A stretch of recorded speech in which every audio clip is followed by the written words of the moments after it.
ہمیشہ ایسا ہوتا تھا کہ جب بھی کوئی نبی دنیا میں اللہ کی طرف سے بھیجے جاتے تو شیاطین جن اور انسانوں کا ایک لاؤ لشکر ان کے ساتھ ان کے مقابلے کے لیے ایک الائنس بنا کر یعنی متحد ہو کر میدان میں اتر آیا کرتا تھا۔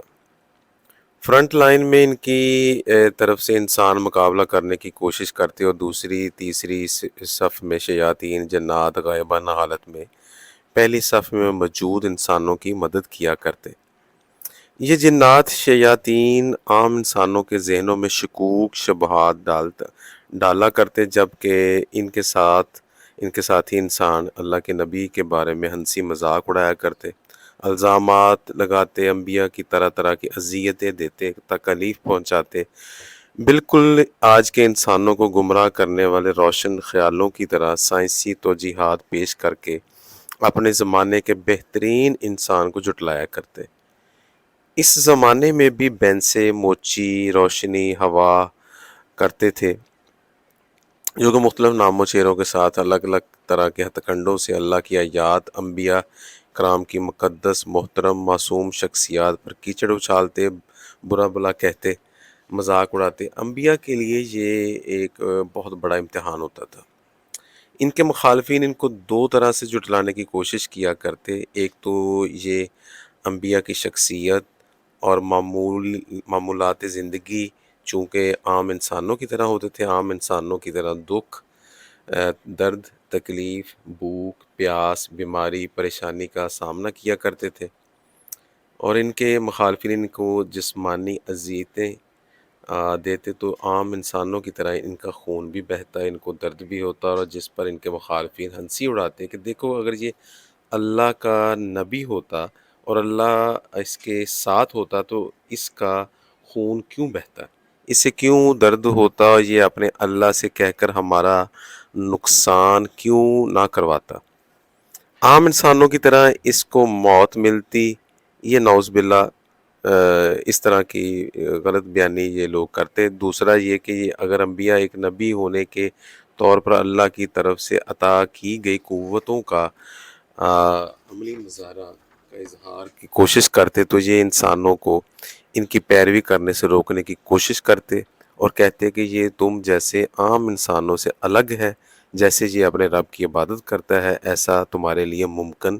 نہیں ہے، یا یہ کہ یہ تو اپنے رب کو پہچانتا ہے اور ان سے باتیں کرتا ہے اس لیے اس کا ایمان پکا ہے، جبکہ تم کو دیکھے بغیر ایمان لانے پر مجبور کرتا ہے، لہٰذا تم بھی اسے کہو کہ پہلے اپنے رب سے ہمیں بھی ملوائے اور اس کا دیدار کروائے۔ تیسرا، جب انبیاء معجزات کے ذریعے اپنے نبی ہونے کا یقین دلانے کی کوشش کرتے تو وہ ان پر جادوگر ہونے کا الزام لگاتے، کچھ ان پر مجنوں، سحر زدہ یعنی جس پر جادو کی وجہ سے اس کی عقل معاف ہو چکی ہو الزام لگاتے۔ قرآن پاک میں ارشاد باری تعالیٰ ہے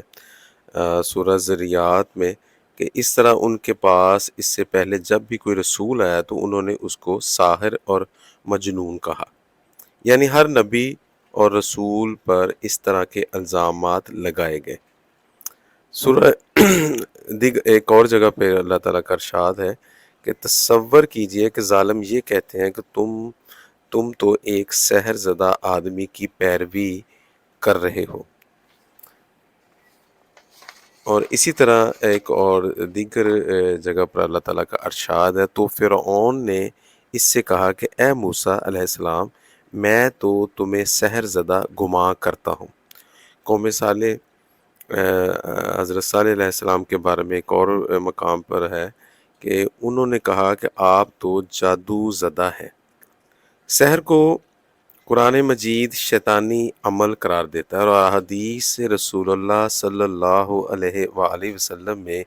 جادو کو کبائر میں شمار کیا گیا ہے، اور یہ ایک ایسا عمل جس سے انسان حالت کفر میں چلا جاتا ہے، اور یہ بھی حقیقت ہے کہ فرعون نے حضرت موسیٰ اور حضرت ہارون علیہ السلام کو جادوگر کی تہمت لگا کر ملک بھر کے جادوگروں کو مقابلے کے لیے بلا بھیجا،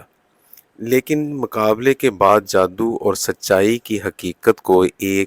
ہر ایک نے بچشم سر دیکھ لیا یہاں تک کہ ساحرین فرعون